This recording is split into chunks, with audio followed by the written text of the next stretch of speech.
we do that? Do we do that just by looking? We gotta drill a hole, absolutely. Drill a hole, chisel a hole. That's the only way you're gonna know. Don't follow tracks. Avoid blindly following tracks. Just because somebody went out yesterday and made tracks through the snow, that doesn't mean that that ice is good today, all right? Ice conditions vary quickly, sometimes within the hour. It can go from good ice to bad ice. So don't just assume. That gets people in a lot of trouble. And then not only does ice conditions change quickly over time, but they change quickly over distance. So I might be on 10 inches of ice here, and if I go over by the wall over there, I might be on 2. And I have personally have experienced that. I was down on Lake Namakagon a couple years ago, and I was seeing snowmobiles and ATVs running out and stuff, but my buddy and I walked. We dragged our shacks out there. We got out, started drilling holes. We had 6 to 8 inches. It's like, wow, this is really good ice. And then I started moving a little bit, and I got about 40 yards away from where we first started setting up, and I drilled a hole, and it was 2 inches. I was like, holy cow. I mean, it was like, absolutely floored me. And there was no reason, because it was just out in a bay. There was nothing. It just, that's how it was. And we started popping more holes around, and we were, where we were, we had 8. We go over here, we have 2, and we went over here and we had about 4. So it's just the way the ice formed. So you have to check. So what do you do if your buddy falls in? I know this is really difficult to say, but try not to panic, all right?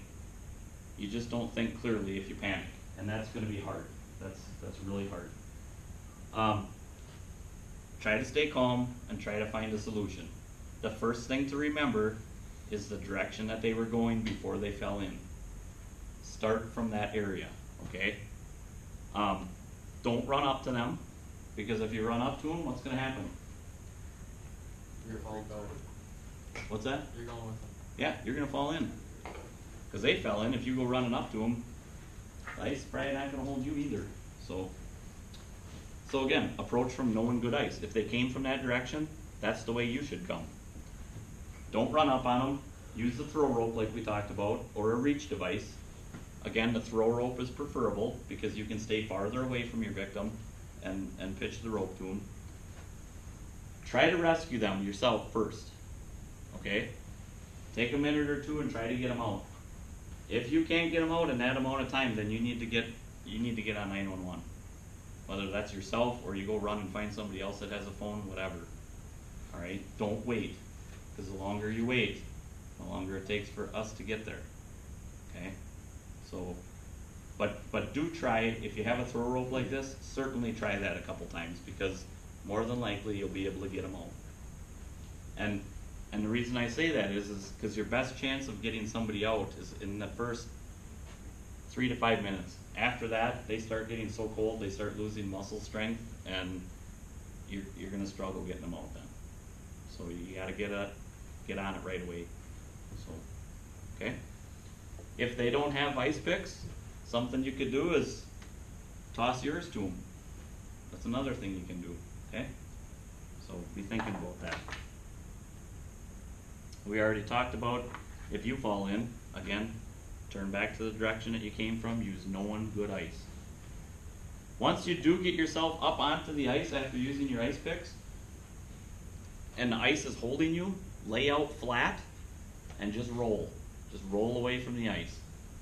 It'll hold you. Once you get up on it and it's holding you, if you spread yourself out and roll, you can roll right away from it, then you can stand back up and walk away. Okay? So, some safety items that you should bring every time you go out on the ice. Again, ice picks. This is a must. It's not an option. We talked about the throw rope. Okay, 20 to 30 feet. That's all you need. It's a good idea to have a compass. Why might we want a compass? So you know where you are. Yeah, we've gotten numerous calls out here where people have been out on the bay, and the wind picks up and starts blowing snow, and they lose visibility, and they may have been on their way back to the landing, and then they get confused and they start doing this, and they think they're going in a straight line, but they're actually doing a turn. And the next thing you know, they're just doing giant circles out on the ice and they can't find their way back. We've had that happen quite a few times. We've also had it with fog, where we've gotten, like this weekend, we're supposed to get some warm temps on Saturday and Sunday, and then it starts creating some fog and then people get lost that way, so. Cell phones. Probably most people have a cell phone these days. It's a good idea to put it in a Ziploc bag and then put it in your pocket, so that if you do fall in the water, even if you get yourself back out, you're gonna need some help. So at least you know what's gonna work then. Life jackets, okay? I'm just as big of a fisherman as anyone, and I know it kinda sucks to wear a PFD out on the ice. I get that, okay? I understand that. I know it sucks sitting in an ice shack with a PFD on. It's not comfortable, and we all know most aren't gonna do that. That said, there's a lot of nice new PFDs that are either self-inflating or ones that you have to pull a cord to inflate them. They're about a 1/2 inch thick. They're very comfortable. You wear them on the outside of your parka. You don't even know you're wearing them. It's a really, really great option. Along with that is wearing something like this. This is an ice fishing parka. This happens to be a Striker brand. This provides flotation, okay? It's not as good as a PFD, and it is not rated as a PFD.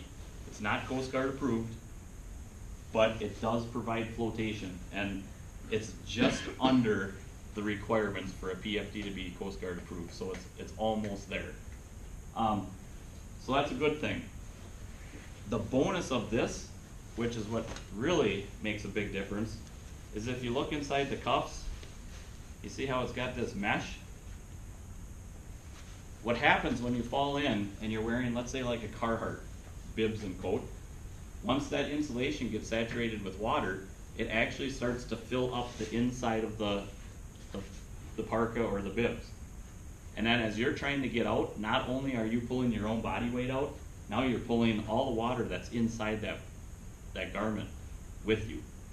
And that's where this comes in. So these things are actually made to shed water. And the water will run right out the sleeves. They'll run out the bottom. If you look here, the whole bottom of it's all mesh. And so that allows all the water that gets in between the outer layer and the inner insulation layer, it allows all that water to spill out the bottom. And I had the really fortunate experience. We did some testing with this stuff before Northland College lost their pool. And for the department, we went up there and we actually had representatives from Striker that came. And we were able to take brand new parkas and bibs right out of the bags, right from the factory, and we were jumping in the pool with it. And we also, all of us took what we normally wear out on the ice, Carhartts and snowmobile suits and big boots and everything. And I can tell you, when I went in with my Carhartts, I could not get myself out of the pool on my own, okay? The water, it was waterlogged that bad. I couldn't physically do it. Switched over, put their stuff on, went out, jumped in, and again, as I was getting out, the water's just dumping out of this stuff. So it does make a difference. And I'm not pushing Striker. There's several brands. There's Striker, there's Clam makes them. There's, I think, probably four companies that make this stuff. And again, when we look at how much we spend on Vexilars and ice shacks and stuff, this could save your life right here. So when you're out buying stuff, kind of keep things in perspective, okay? So I know a lot of people that spend thousands upon thousands on fishing equipment, and yet they won't spend $300 on a suit that would save their life. So kind of keep things in perspective is all I'm saying. Crampons or ice cleats, why might we want those? Why do we consider that a safety item? Anywhere? Any ideas? Well, for one, if you're pulling somebody with a throw rope, you need traction if you're on ice. Yep, absolutely. Another thing is, Oftentimes we get people that slip and fall and they smack their head. We've had multiple people with concussions that were just walking and slipped and whacked their head hard. So that's another reason. If you're out on glare ice and there's no snow, get yourself some crampons or cleats of some kind, because it might save this right here. So, handheld GPS if you have one. Again, it kind of works along with the whole compass thing, so you kind of keep yourself from getting lost. Last thing is a nebulous flotation device. What that is it's a self-inflating raft, and it attaches to your ATV or snowmobile, and if you fall through, you pull the handle and it inflates, and it has the capacity to hold an ATV or a snowmobile, one or the two, and 3 adults on that raft. It'll hold that much weight, and it's auto-inflating. Well, not auto, but you gotta pull the handle, and then it'll inflate on its own. Same thing, those are about $500 to $600. Another good safety option. And if you run across somebody else that has fallen through, you could inflate it and then push it out to them, so maybe they'd have something to hold on to if you can't get them out. So, just a picture of some homemade ice cleats right here. You could take broom handles, cut them off, drill a hole down the middle, take a long carriage bolt, put it through there, put the nut on, and then grind a point on the ends of them. So you can make your own if you don't want to buy them, but again, they're $6. So again, some things to remember. Ice conditions change rapidly, sometimes within hours or the hour. Okay, it can change really fast. Never judge ice conditions by appearance alone. Just because it looks good doesn't